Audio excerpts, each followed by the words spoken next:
out there. Beautiful. Ladies and gentlemen, welcome to episode 8.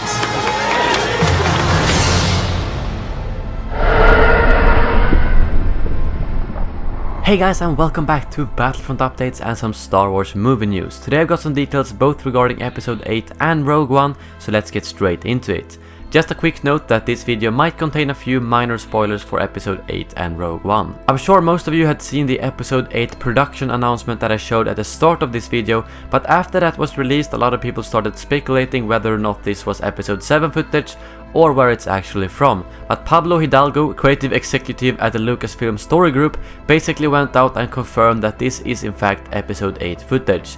This is very interesting from many perspectives because, as you might have noticed, all Star Wars movies so far picks up a couple of years after the last one, when the main characters have usually gone through some aging, training and so on, but according to this it might actually seem like episode 8 picks up right after the ending of The Force Awakens, which is very interesting. I'm not sure what I think about this. I would love it if a few years actually went past, which would mean that both Kylo Ren and Rey would be a lot more powerful.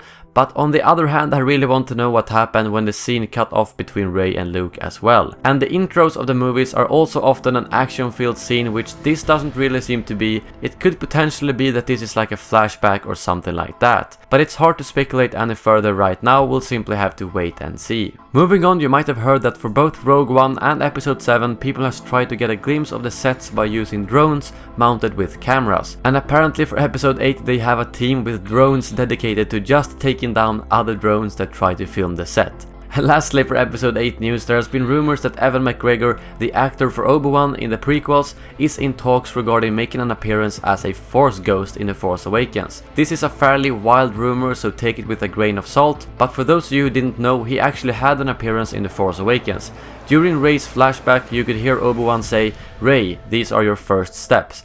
And that was actually a mix of Ewan McGregor and Alec McInnes's voices. They took a recording from A New Hope where Alec said "afraid" and cut it to say Rey, and then Ewan recorded the rest of the sentence, so it's not highly unlikely that he will return in episode 8. Lastly, we have what might be our first glimpse of Darth Vader in Rogue One. This image was posted by Andrew Kramer, who is a god when it comes to special effects, and he worked with some of the effects in The Force Awakens, which means that it's not unlikely that he's working on Rogue One as well. As you can see, it looks like a pretty much perfect copy of the suit from A New Hope. It's still very unclear how much screen time Darth Vader will actually have, but in my opinion, the more the better. Well, that brings this Star Wars movie news roundup to an end. Make sure to drop a like if you enjoyed the video and let me know in the comments below if you want to see more news regarding all of the upcoming Star Wars movies. Thank you for watching, and as always, may the Force be with you.